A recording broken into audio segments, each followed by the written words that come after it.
Et on est en direct.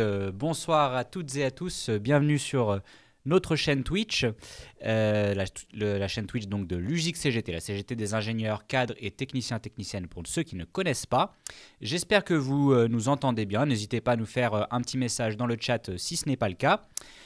Pour celles et ceux qui ne connaissent pas forcément Twitch, pour rappel, il suffit de se faire un compte pour nous laisser des petits commentaires. Dans cette émission, nous allons parler de plein de choses. On est le 6 mars, donc dans 2 jours, c'est la journée internationale de lutte pour les droits des femmes. Et à cette occasion, il y aura des mobilisations dans toute la France. La CGT, évidemment, et l'UJIC en feront partie. C'est pour ça que nous allons parler aujourd'hui d'un aspect de notre droit et du droit des femmes, des droits des femmes, c'est la question de la transparence salariale et de l'égalité professionnelle, donc l'égalité au niveau des salaires.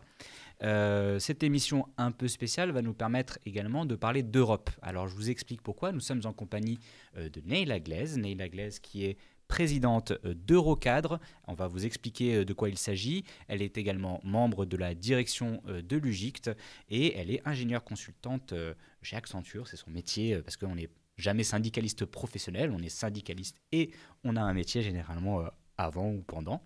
Et donc, on va parler d'Europe et notamment de la directive de transparence égalité salariale. Avant de rentrer dans le vif du sujet, je vais te laisser te présenter si je ne l'ai pas bien fait, mais surtout nous présenter Eurocadre. Qu'est-ce que c'est qu'Eurocadre? Quelles sont les organisations qui en sont membres? Quelles sont vos activités en tant qu'organisation? Bonjour Sébastien, bonjour à tous et à toutes. D'abord, merci de me laisser l'opportunité de présenter l'organisation Eurocadre ici et surtout parler de cette directive qui est quand même assez importante à la veille du 8 mars. Eurocadre, en fait, c'est une organisation syndicale européenne qui regroupe tous les syndicats qui représentent les cadres en Europe. Par exemple, en France, l'UJIC CGT est la partie cadre de la CGT, et l'UJIC CGT est membre d'Eurocadre. Et ainsi de suite pour plein d'autres organisations. Nous représentons en gros 6 millions de cadres en Europe qui se trouvent dans 24 pays différents. Et également, ce qui est la spécialité aussi, c'est que nous sommes reconnus par la Commission européenne comme un partenaire social européen. Ça veut dire quoi? Ça veut dire qu'on participe aux négociations européennes avec l'équivalent des employeurs, c'est-à-dire l'équivalent du MEDEF en France, mais au niveau européen. Donc, quand il y a une négociation européenne, nous avons notre siège autour de la table de négociation. Et alors, c'est quoi la différence avec la CES? Parce qu'on connaît, c'est un peu plus connu, la Confédération européenne des syndicats. Vous êtes membre de la CES ou c'est une autre structure? Comment ça fonctionne? Alors, Eurocadre fait partie de la CES, mais elle est quand même reconnue comme partenaire social à part entière. C'est-à-dire que nous avons notre siège dans les négociations, mais aussi quand la Commission consulte les partenaires sociaux sur des textes législatifs européens. Alors, la différence, c'est aussi, la CES, elle regroupe quand même, représente 45 millions de travailleurs en Europe. Et donc, la CGT en France, par exemple, elle est membre de la CES, la Confédération européenne des syndicats, et l'UJIC est membre d'Eurocadre. Mais évidemment, nous travaillons ensemble, surtout quand il s'agit des négociations européennes. Et du coup, qui sont vos interlocuteurs? Tu disais que vous êtes reconnu comme partenaire de dialogue social par la Commission européenne. Est-ce que vous traitez également avec les parlementaires européens? Et comment se passent vos travaux au quotidien? Vous êtes basé à Bruxelles, vous rencontrez ces différents acteurs, comment ça fonctionne? Oui, tout à fait. Alors, nous sommes basés à Bruxelles, on est une petite équipe, mais quand même assez efficace. Alors, nous travaillons avec toutes les institutions européennes, que ce soit la Commission, le Parlement, mais aussi le Conseil qui est composé des États membres, en fait, des chefs d'État, selon les sujets qui nous concernent. Donc, quand il y a un texte européen qui est mis en place, qui concerne le travail, évidemment, pas tous les textes, on fait notre travail auprès de la Commission, du Parlement et à la fin auprès du Conseil aussi. Donc oui, notre travail, il est auprès de nos syndicats membres aussi, dans les différents pays, mais aussi auprès des institutions. Alors, je m'aventure dans un truc très dangereux, je vais essayer de résumer. Le Parlement européen, c'est l'organe législatif. Tout à fait. Sauf que donc, la Commission européenne, c'est l'organe exécutif qui, à force de propositions des lois, qui sont amendées par le Parlement européen. Et tu as parlé du Conseil. Alors, le Conseil, c'est composé des chefs des États membres. En fait, on a 27 États membres au niveau européen et le Conseil est formé des 27. Donc, quand il y a un texte législatif qui est proposé par la Commission, il est adopté ensuite, amendé, etc., par le Parlement, et ensuite, il faut qu'il passe au Conseil qui doit aussi l'adopter. Et c'est là où les choses commencent à se compliquer. Évidemment, on peut voir aussi que quand il y a une élection dans un pays, ça peut aussi affecter le paysage européen parce que ce sont les chefs d'État qui sont représentés au Conseil européen. Et c'est ce Conseil européen, je crois, qui a le plus de pouvoir, entre guillemets, parmi les trois instances. Hein. Bah oui, il faut trouver un compromis au final entre les trois institutions pour avoir un texte final, ce qui pourrait beaucoup changer selon le paysage, s'il est à droite ou à gauche, ou voire à l'extrême droite. D'accord. Alors, du coup, on va désormais parler donc de la directive transparence salariale. Ça répond à la question dans le chat de Mac. C'est quoi le programme? Donc, on va parler un peu de cette directive sur la transparence salariale, donc qui vise, comme son nom l'indique, à créer des conditions d'une meilleure transparence au niveau de la rémunération des salariés, et notamment des écarts de rémunération entre les femmes et les hommes, dans le but évidemment d'avoir les outils pour les réduire. Donc c'est quand on sait mesurer les écarts de salaire qu'on est capable d'avoir une action dessus. Et cette directive vise à imposer aux entreprises une obligation de transparence sur ça. Avant de rentrer dans le fond du sujet, c'est quoi une directive? Comment ça fonctionne et comment ça s'impose entre guillemets aux États? Alors déjà, pour la personne qui a écrit dans le chat, c'est quoi le sujet? Effectivement, on prend un peu de temps pour expliquer parce que ça peut être un peu compliqué à comprendre un peu le processus européen, surtout que c'est un processus qui peut prendre du temps. Donc quand on propose un texte comme cette directive-là, comme je l'ai dit, là c'est la Commission qui le propose. Donc ce qui fait qu'il y a tout un processus législatif qui a lieu et c'est là où notre rôle est important pour pouvoir intervenir dans ce processus-là. Et donc, ce qui se passe, c'est qu'au début, quand il y a des textes évidemment qui concernent l'emploi, le travail, en tant que partenaire social européen, nous sommes consultés par la Commission. C'est-à-dire, la Commission nous envoie un document pour nous demander notre avis, qu'est-ce que vous pensez de ce sujet-là, etc. Et nous répondons à cette consultation. Après, selon les réponses, elle ne demande pas que seulement aux syndicats, elle demande aussi au patronat, parce qu'eux aussi, c'est des partenaires sociaux. Et ensuite, selon notre réponse, elle propose une trame de texte et elle nous demande qu'est-ce qu'on pense, est-ce qu'on pense que c'est ce qu'il faut absolument dans ce texte, ce qu'on appelle la deuxième phase de consultation. Donc, nous, on répond à la deuxième phase de consultation et seulement après qu'il y a le texte qui arrive. Et là, ce qui se passe, c'est que ce texte, il est amendé, il passe au Parlement, comme j'ai expliqué, au Conseil. Mais ce qu'il faut retenir, c'est que c'est un texte législatif. Un texte législatif, ça veut dire qu'il doit s'appliquer il y a toujours une durée de 2-3 ans, à tous les États membres, les 27 États membres du pays. Ça veut dire que la loi nationale, parce que les lois sur les égalités, ça existe dans plein de pays, mais elle doit être adaptée aux nouvelles mesures qui sont dans ce texte-là. On ne peut pas aller en dessous. Donc c'est une protection minimale, donc on garantit une certaine protection minimale pour tous les travailleurs européens, et donc les lois qui existent doivent être adaptées. Donc au niveau européen, il y a deux sortes de législation, le règlement et la directive. Le règlement, c'est très contraignant. Ça veut dire qu'il doit être appliqué à la virgule, au point près. Tandis qu'une directive, ça veut dire qu'elle garantit une protection minimale et elle doit être intégrée dans la loi qui existe ou qui n'existe pas. Il faut la créer dans ce cas-là. D'accord. Alors du coup, il y a quand même un combat, entre guillemets, au niveau de, on va dire, l'interprétation que peuvent en faire les États d'une directive. Oui. Et ils ont plus ou moins des marges de manœuvre pour parfois annuler certains effets ou les réduire. D'où le rôle des syndicats aujourd'hui. C'est pour cela qu'on appelle ça une transposition d'une directive. Ça veut dire que cette directive-là, elle a été publiée en mars 2023 de mémoire. Donc, on a jusqu'au juin 2026 pour la transposer. Donc, pendant tout ce temps-là, c'est là où le rôle des syndicats au niveau national est très important pour rencontrer justement les parlementaires, mais aussi le ministère du Travail et tous ceux qui vont travailler sur cette transposition. Et c'est aussi le rôle d'Eurocadre, entre autres, de former nos militants au niveau national sur le contenu de cette directive et qu'est-ce qu'elle contient et quels sont les enjeux et à quoi il faut faire attention. Mais aussi, on peut aller au-delà de la directive. Et quand on fait notre travail au niveau européen, souvent, malheureusement, on n'obtient pas tout ce qu'on veut. Et donc, on peut donner des idées aux camarades au niveau national, qu'est-ce qu'ils peuvent obtenir de plus quand il y a un gouvernement, évidemment, ouvert aux discussions et aux droits sociaux. Et tu parlais tout à l'heure, je me souviens plus du nom du MEDEF européen. Business Europe. Business Europe, ça c'est du nom bien MEDEF. Ici, effectivement, on en discutait tout à l'heure, il y a également le MEDEF français qui est déjà en train de bosser sur cette transposition égalité salariale, transparence salariale. Il y a également il y a la CGT qui a publié un communiqué de presse la semaine dernière où le MEDEF en France se bat pour que ce texte, alors on en parlera après, mais ne s'applique que à des entreprises de plus de 250 salariés.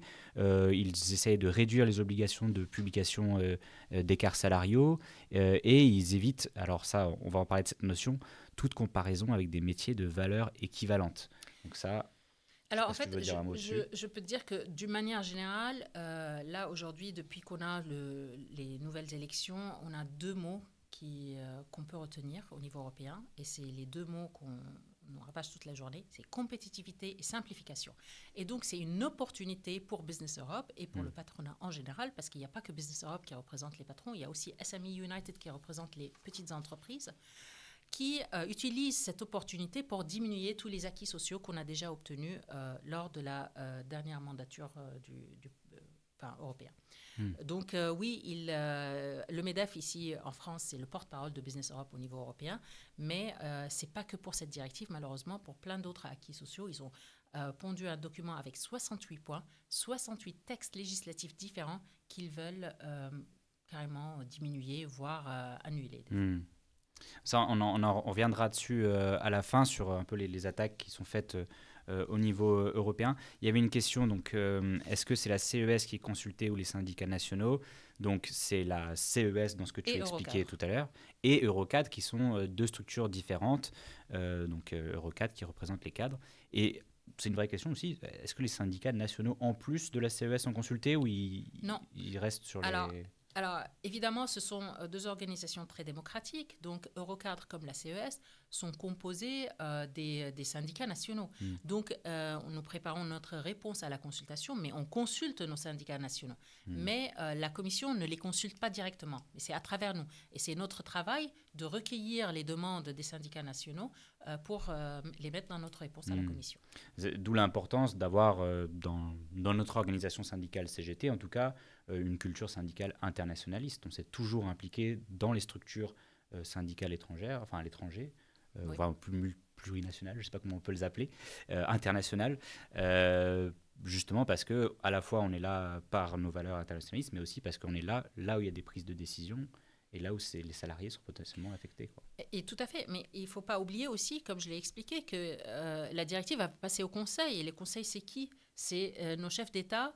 Ça dépend du sujet. Ça peut être le ministre de la Justice, ministre du Travail, etc. Donc au moment où il faut faire le forcing, là, ça devient aussi une compétence un peu plus nationale. Donc c'est pour cela qu'il faut que tout le monde soit dans la boucle pour qu'ils comprennent quels sont les enjeux et de quoi il s'agit. Alors, pour revenir sur le fond de la directive, donc transparence des salaires, ou transparence salariale, je ne sais pas comment on l'appelle, donc elle doit être adoptée, elle a été adoptée le 30 mars 2023, et tu disais tout à l'heure, c'est jusqu'au 7 juin 2026 pour la transposer. Alors, est-ce que tu peux nous expliquer qu'est-ce que cette directive, qu'est-ce qu'on a à y gagner, qu'est-ce qu'elle va apporter de plus pour les droits des salariés ? Alors, d'abord, ce que je voulais préciser, c'est qu'au niveau européen, ce n'est pas la première fois qu'on discute des questions d'égalité hommes-femmes. La différence aujourd'hui, c'est qu'on passe de la rhétorique, des questions de valeur qu'on trouve notamment dans la Déclaration universelle des droits humains, mais aussi dans le traité sur le fonctionnement de l'Union européenne, à plutôt une législation qui est contraignante. Il y a eu d'autres directives avant. En 2006, il y a eu une directive sur l'égalité des chances, l'égalité de traitement entre les hommes et les femmes. Mais malgré cela, l'écart salarial, il existe encore. En tout cas, pour les cadres en particulier, les femmes managers, au niveau européen, elles gagnent 23% de moins que les hommes. Donc, c'est pour cela qu'il faut un texte encore plus contraignant que ce qui existait déjà, qui fixait quand même des principes larges, parce qu'il faut qu'on arrive à aider les entreprises à mettre en place des mesures très concrètes dans le but d'atteindre cette égalité. Alors, comment vous avez compilé ce chiffre de 23%? Est-ce que votre organisation, elle elle fait aussi des études, des recherches sur ce sujet-là? Ah, il y en a des études. Alors, on peut consulter Eurostat, qui est quand même un organisme qui est très connu pour toutes les études sur tous les sujets, pas uniquement les carrières salariales. Et là, on peut quand même décliner par catégorie, etc. Et ces chiffres sortent d'Eurostat. D'accord. Après, la question, cette directive, elle parle de transparence. Donc, c'est quand même, je dirais, le b.a.-ba pour essayer de comprendre s'il y a une discrimination ou pas sur le lieu de travail. Parce que, et ça, malheureusement, ce n'est pas que français, mais le sujet du salaire est un sujet tabou. C'est un sujet tabou dans l'entreprise, c'est aussi un sujet tabou dans la société, hein. Je ne sais pas, mais dans les repas de famille, est-ce que vous exposez vos salaires quand vous discutez? Non. Bon, voilà. Et donc, cette directive, elle exige une transparence. Mais bon, rassure-toi, pas au niveau des dîners de famille, mais dans l'entreprise. Donc, il y aura pas de problème dans les repas de Noël. Mais elle exige quand même qu'il y ait une certaine transparence de la part des employeurs pour pouvoir déjà voir si, oui ou non, on parle de discrimination. Mais ça veut dire quoi? Donc, on va pouvoir, je sais pas moi, connaître le salaire de notre collègue de bureau et lui demander directement ou comment ça fonctionne? Alors, en fait, pas tout à fait, parce que le principe clé de cette directive, c'est qu'elle dit qu'il y a un salaire égal pour un travail de valeur égale. Mais comment on définit le travail de valeur égale? Parce que ce principe, il existait déjà dans la loi en France. Mais là, ce qu'elle apporte, c'est qu'elle dit, on a 4 critères pour définir ce que c'est un travail de valeur égale. Les questions de compétences, les efforts, les responsabilités et les conditions de travail. Et après, on peut aussi rajouter d'autres facteurs si le poste le permet, par exemple. Et donc, ce qu'elle dit, cette directive, c'est qu'il faut trouver un comparateur. Et donc, il s'agit de la personne avec qui on veut comparer notre salaire. Donc, c'est là-dessus que le MEDEF se mobilisait, on en parlait tout à l'heure. Oui, tout à fait. Et si ce comparateur n'existe pas dans l'entreprise, parce que des fois, il y a des postes où on ne peut pas se comparer les uns aux autres, il faut quand même un comparateur, et ce qu'on appelle un comparateur hypothétique. C'est-à-dire qu'il faut que dans la transposition de cette directive au niveau national, on essaye de trouver un système pour qu'il y ait un comparateur hypothétique. Ça peut être au niveau de la branche, ça peut être au niveau national, il faut trouver un moyen. Donc, ça veut dire que vraiment, chaque salarié doit pouvoir comparer son salaire à un comparateur qui a un travail de valeur égale. Juste ce que j'ai oublié de mentionner et qui est le point très fort quand même de cette directive, c'est que cette directive, elle s'applique à tous les salariés, du public comme du privé, mais pas uniquement aux salariés. Elle s'applique aussi aux candidats. C'est-à-dire que quand on postule à un emploi, on peut déjà demander, on a le droit, et même l'employeur, il est obligé d'afficher en quelque sorte le salaire. Elle s'applique aussi aux apprentis, aux stagiaires, au temps partiel et aussi aux travailleurs des plateformes. Donc, ce qui est quand même une nouveauté. Et c'est quelque chose qui n'existe pas du tout dans la loi française. Par ailleurs, c'est intéressant parce que le patronat, et notamment en France, son combat, c'est que en gros, l'employeur, il fixe un peu librement le salaire, presque des fois au doigt mouillé, et qui détermine, en fonction de ses propres critères, ta tête, ta taille, ton genre, évidemment. Ton salaire, là, on vient au contraire lui dire non, il y a des règles communes et lesquelles il faut se plier, quoi. Tout à fait. Et en fait, il faut des règles communes et il faut les afficher, en fait. Et c'est là où... les patrons n'aiment pas parce que c'est sûr que le secret salarial, c'est la première cause pour la discrimination. C'est parce qu'on ne sait pas. Après, cette directive, où elle est aussi intéressante, c'est qu'elle a une clause qu'on appelle la clause de non-régression. Ça veut dire qu'elle permet de ne pas affaiblir une loi nationale qui existe déjà. C'est-à-dire s'il y a des mesures qui existent en France ou dans n'importe quel pays qui vont au-delà de la directive, elle ne peut pas, sous prétexte qu'il y a une directive européenne, on va aller les baisser. Non, ça ne peut pas parce qu'on a réussi à gagner, on s'est bataillé pour avoir cette clause et on a réussi à la gagner. Et donc aujourd'hui, cette directive, elle ne peut pas aller en dessous. Et pourquoi je précise ça? Parce que je parlais tout à l'heure du périmètre. Et le périmètre de la directive, et c'est un des points faibles malheureusement de cette directive, c'est pour les entreprises de plus de 100 salariés.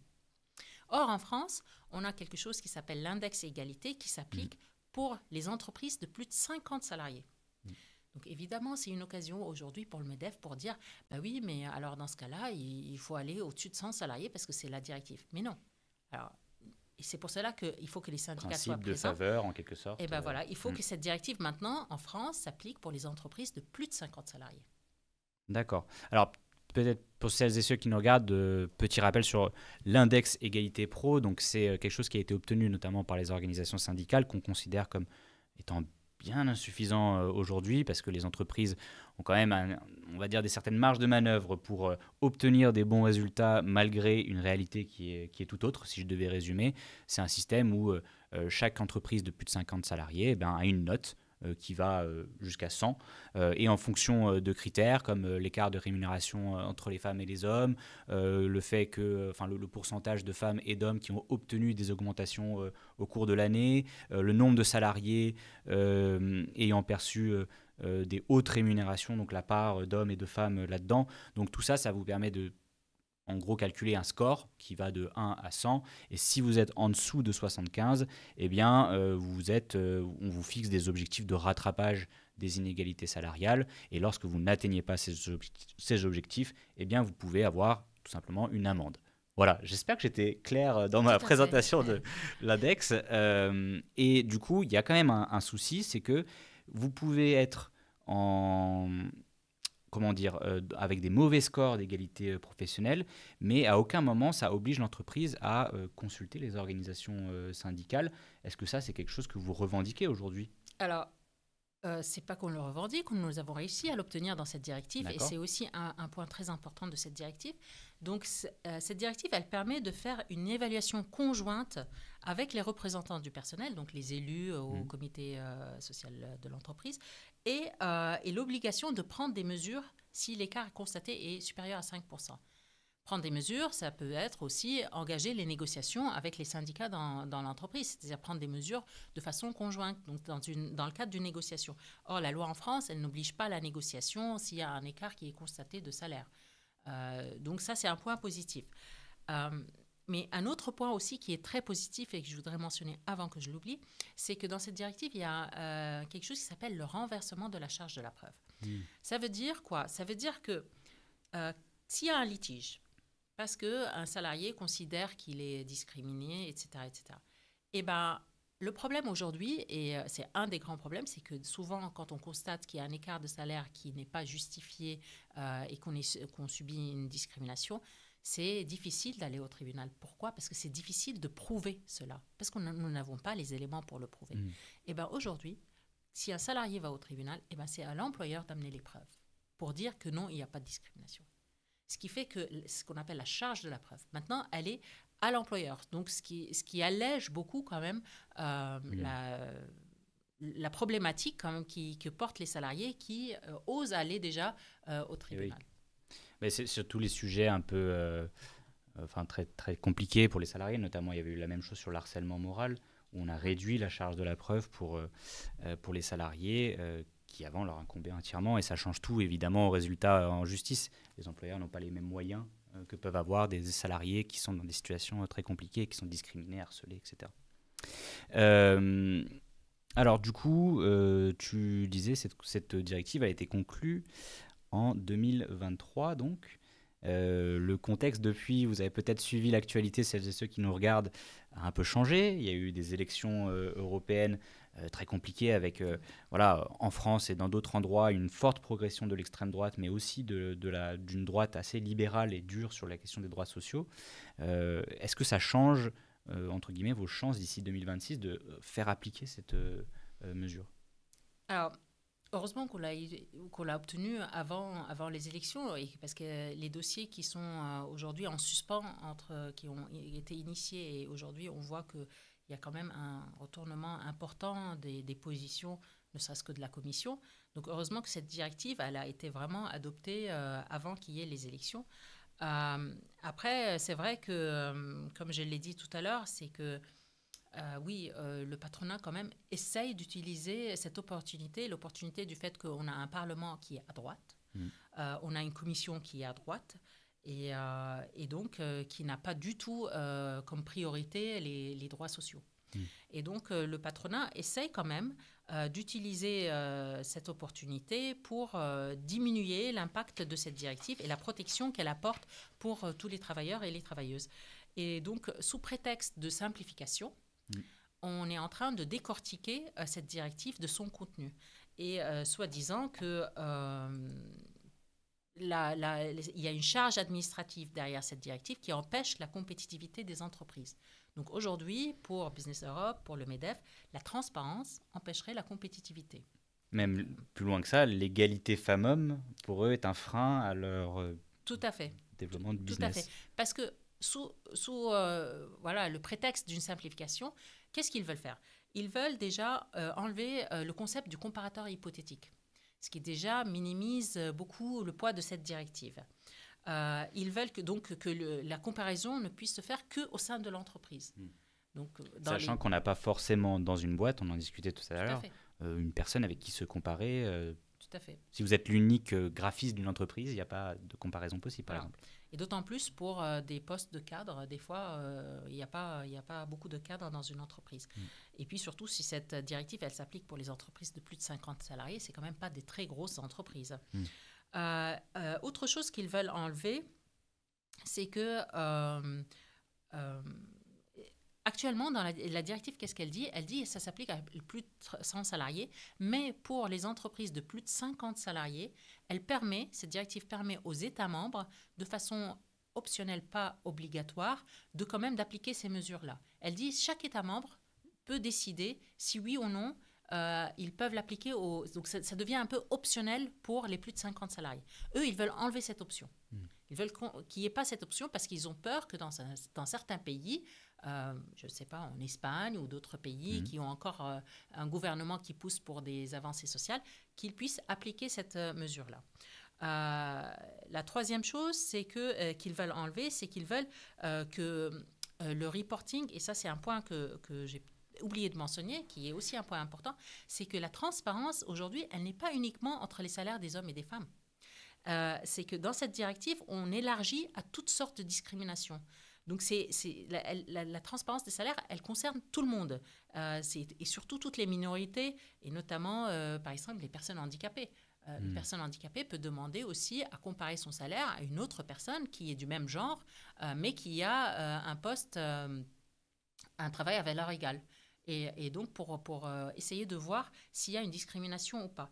Et donc, le patronat veut enlever cette option-là. Il veut uniquement concentrer cette directive sur la différence entre les hommes et les femmes. Est-ce qu'il y a d'autres types de discrimination? Je pense au racisme, ce genre de choses qui sont inclus actuellement dans le texte. En fait, elle est assez large. Donc, toutes sortes de discriminations, quelle que soit. Ça peut être la discrimination syndicale aussi. C'est toutes sortes de discriminations. Après, en fait, où c'est important, c'est qu'aujourd'hui, suite à l'élection de Trump, vous avez sûrement entendu parler des politiques récentes qui encouragent fortement les entreprises à abandonner tous leurs objectifs en matière de diversité. Il y a beaucoup de grands groupes, malheureusement, qui suivent ces mesures-là. Et donc, cette directive, forcément, pour les groupes qui sont en France, ils sont obligés, ou en Europe en général, ils sont obligés d'appliquer cette directive. Donc, abandonner ces objectifs en matière de diversité, mais en même temps, il faut qu'ils mettent en place ces mesures-là. Donc, d'où l'importance encore plus aujourd'hui de cet élargissement qu'elle permet, cette directive, à d'autres formes de discrimination que discrimination de genre. Eh bien, merci. Alors, n'hésitez pas si vous avez des questions dans le chat. Pour conclure un peu cette partie, je vous invite toutes et tous à rejoindre les rassemblements de samedi dans toute la France pour exiger l'égalité salariale notamment, mais aussi l'égalité tout court dans la vie professionnelle et dans la vie personnelle aussi. L'égalité femmes-hommes, c'est un combat de tous les jours. Et pour cette dernière partie, je voulais parler un peu plus d'Europe. On est brièvement revenu sur le contexte européen de progression de l'extrême droite. Est-ce que tu peux peut-être nous faire un petit tour d'horizon sur un peu les différentes menaces qui existent pour notamment les droits des femmes par rapport à la manifestation d'après-demain, mais aussi plus largement pour les travailleurs sur nos droits actuellement en Europe? Oui, comme je l'ai dit, comme le paysage européen a beaucoup changé, bon, les nouvelles datent aussi de cette semaine sur les questions de défense aussi qui deviennent la priorité, mais peut-être que vous avez entendu parler du projet Omnibus de la Commission européenne. Il a été annoncé il y a la semaine dernière ou la semaine d'avant. Et donc là, c'est pareil, sous le prétexte toujours de simplification, on a un texte qui était très important et pour lequel on s'est battu mais pendant des années et des années, qui concerne le devoir de vigilance. À l'origine de ce texte, c'était un drame qui a eu lieu en 2013 au Rana Plaza, au Bangladesh, où il y a une entreprise de textile qui s'est effondrée et il y a eu plus de 1000 travailleurs et principalement des travailleuses qui ont été tués, plus de 2000 blessés. Et donc, qui étaient sous-traitants de grandes marques européennes ou américaines, Nike et compagnie. Tout à fait. C'était des sous-traitants au Bangladesh de textiles, donc des gens payés au lance-pierre, sans aucune évaluation des risques, dans des immeubles insalubres. Et donc, suite à ce drame-là, il y a eu la première initiative du devoir de vigilance et qui oblige les entreprises, les multinationales en tout cas, de faire une évaluation des risques jusqu'au dernier sous-traitant. Et notamment, c'est dans le but de ne pas délocaliser les risques, parce que c'est ce qu'on fait aujourd'hui, on délocalise les risques de l'entreprise.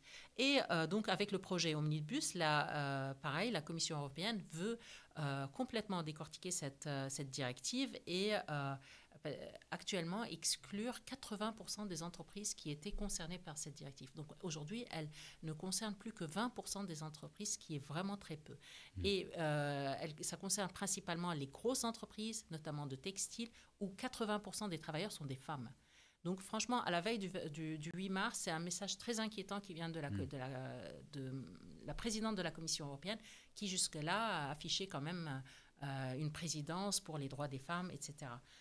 Donc oui, c'est très inquiétant. Ce qui est inquiétant aussi, et ça je vous apprends rien, mais c'est la montée de l'extrême droite dans tous les pays européens.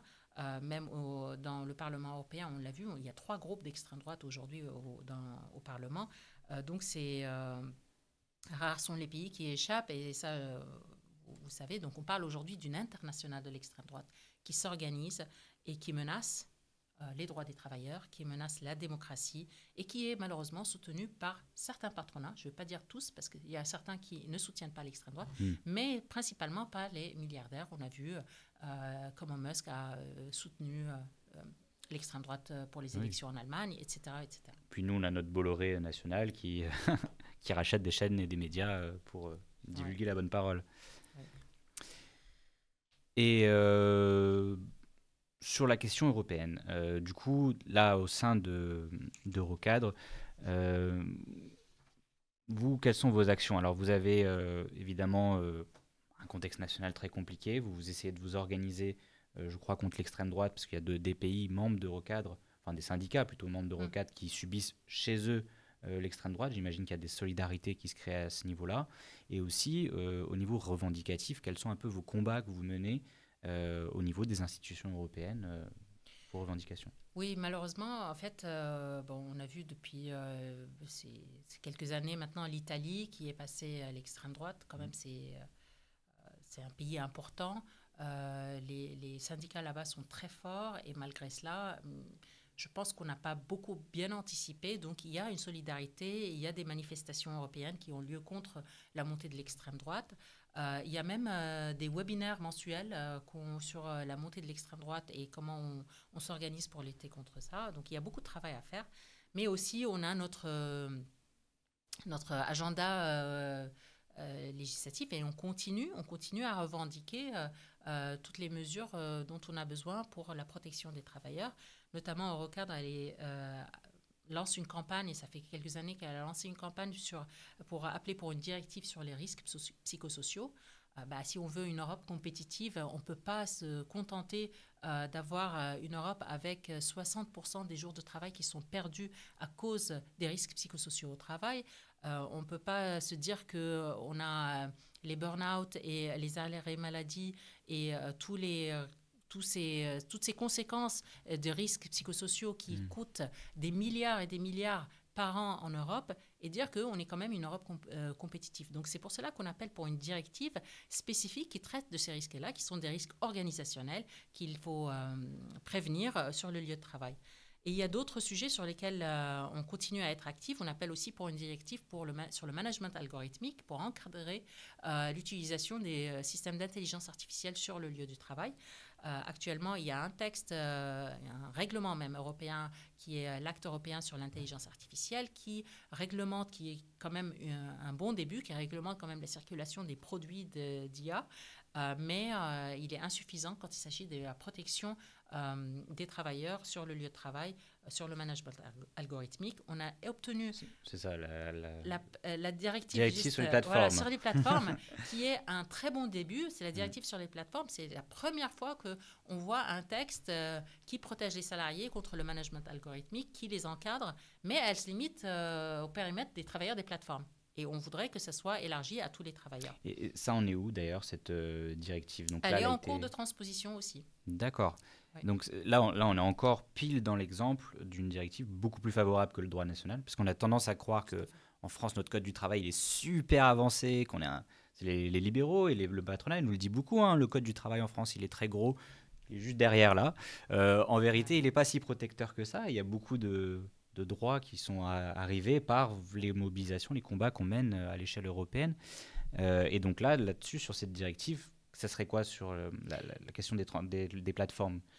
Qu'est-ce qui changerait? Alors, il y a deux grosses parties dans cette directive. Il y a une partie qui s'appelle la présomption de salariat, c'est-à-dire on ne peut plus considérer qu'une plateforme est une plateforme et que les travailleurs ne sont pas des salariés. Les salariés, ça veut dire qu'ils bénéficient de la protection sociale comme n'importe quel autre salarié, sous certaines conditions.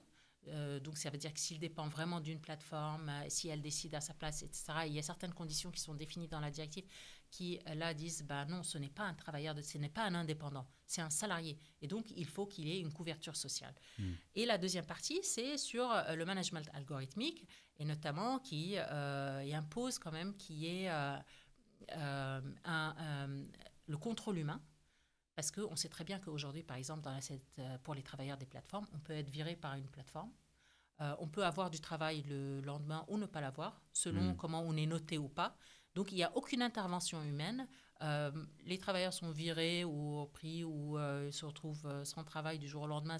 Imaginez l'insécurité que ça donne. Imaginez les risques que ça a sur la santé des travailleurs. Et elle oblige aussi d'évaluer les risques psychosociaux. Je crois que c'est la première fois dans un texte européen qu'on a vu ce mot risques psychosociaux. C'était dans la directive sur les plateformes. Donc oui, c'est un très bon début. On aimerait bien le généraliser à tous les travailleurs. Par ailleurs, même en France, la question des risques psychosociaux, elle est très peu reconnue dans l'entreprise. Donc les deux textes dont tu viens de parler, la directive plateforme, mais aussi la directive que vous essayez d'obtenir sur les risques psychosociaux, là on est encore sur un exemple où le droit français est très en retard par rapport à d'autres sources de droit, enfin d'autres pays. Tout à fait. Et puis, parce que sur les RPS, il y a certains pays qui ont quand même des réglementations. Je pense au Danemark, qui a une loi qui est assez solide. Il y a la Suède, il y a la Belgique aussi qui a une loi. Mais en France, on a aussi cette particularité chez les cadres qui s'appelle le forfait jour.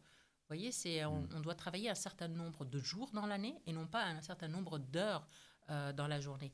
Et ça, c'est un gros risque sur la santé des travailleurs parce qu'on a des amplitudes horaires pour les cadres énormes, on a des temps de récupération qui est très réduit et forcément, le temps de travail, il est bafoué avec ces forfaits jours. Et ça, c'est très français. Hein. Ça n'existe nulle part ailleurs. Il n'y a qu'en France où on a ce forfait jour. Oui, et là aussi, le combat de la France, enfin pas de nous, hein, vous en doutez bien, mais de nos gouvernements, ça a été en fait, au final, de s'éloigner de la directive européenne sur le temps de travail qui fixe quand même des maximums de 48 heures par semaine. Là, souvent chez les cadres, on dépasse ça. Le temps de repos.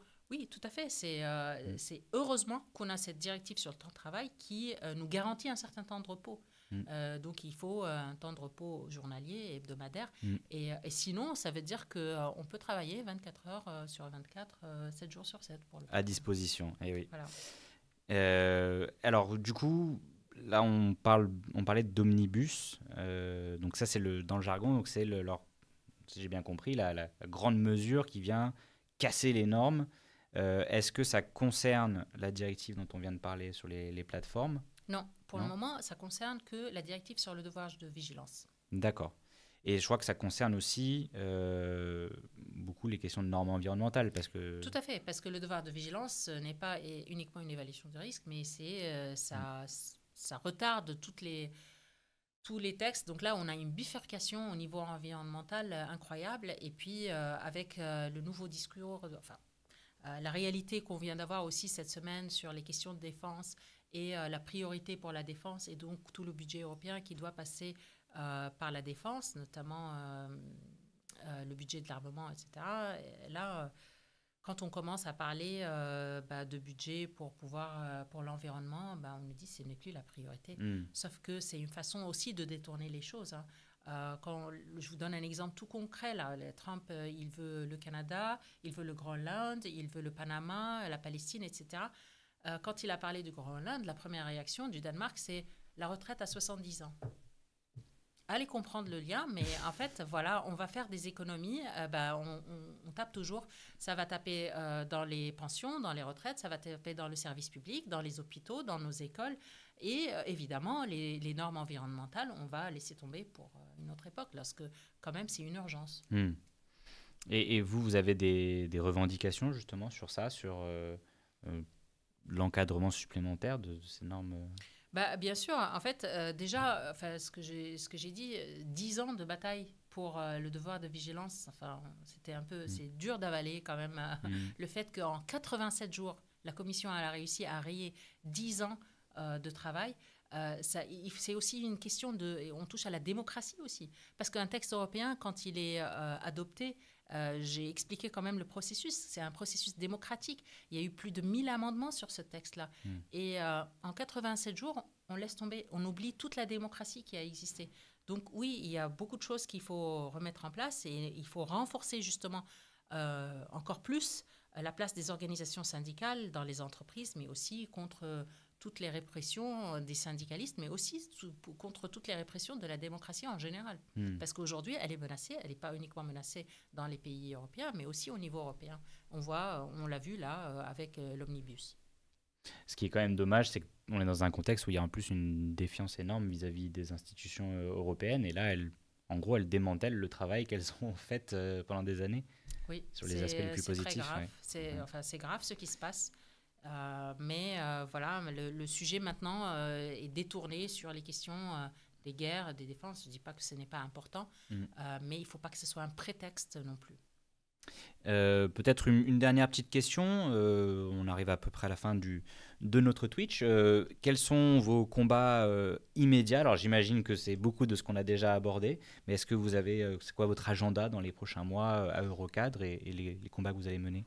Alors, on travaille actuellement en collaboration évidemment avec le Parlement parce qu'il va y avoir 3 gros rapports qui vont être initiés par le Parlement. Parce que le Parlement peut initier aussi des rapports pour demander quelque chose à la Commission qui doit le mettre en place. Et le premier rapport, ça va être sur les risques psychosociaux. Donc, on travaille sur le contenu de ces rapports. Donc, et concrètement, qu'est-ce qu'on veut dans une directive avec la rapporteuse de ce rapport-là. Et il y aura un deuxième rapport sur la formation professionnelle. La rapporteuse qui est une syndicaliste ou une élue? Non, une élue. Une parlementaire. C'est une parlementaire, en fait. D'accord. C'est le Parlement qui initie un rapport. D'accord, et nous, okay. On les rencontre pour leur dire, voilà, ça c'est un point très important. On aimerait bien un rapport sur ça. Et après, quand ils acceptent de lancer le rapport sur ça, on essaie de mettre nos revendications dedans. D'accord. Donc, on amène du contenu. Et après, il y aura un deuxième rapport sur la formation professionnelle. Et la formation professionnelle, c'est quelque chose, l'union des compétences, ça fait des années, on n'entend parler que de ça. La question, c'est que ça, à la limite, on peut se mettre d'accord avec les employeurs. On a besoin de formation, on a besoin de formation.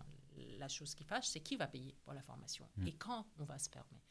Donc, nous, ce qu'on demande, c'est que la formation professionnelle soit un vrai droit sur le lieu de travail et à aucun coût pour les travailleurs. Donc, c'est l'employeur qui doit payer pour la formation. Et pendant les horaires de travail aussi, parce que tout à fait. si c'est le soir, les heures de travail, parce que sinon, c'est compliqué. Surtout pour les cadres qui n'ont pas de limite d'horaire. Oui. Et un troisième rapport qui va aussi être initié par le Parlement sur l'encadrement de l'utilisation de l'intelligence artificielle au travail. Donc, pareil, on travaille sur le contenu de ce rapport-là avec le rapporteur. Et là-dessus, on a eu... c'était quoi, pas Choose France, mais le sommet pour l'IA, pardon. Oui. Sommet pour l'IA récemment en France. En quoi, a priori, on pourrait se poser la question, en quoi l'IA concerne directement la France? Enfin, les travailleurs plutôt, les salariés?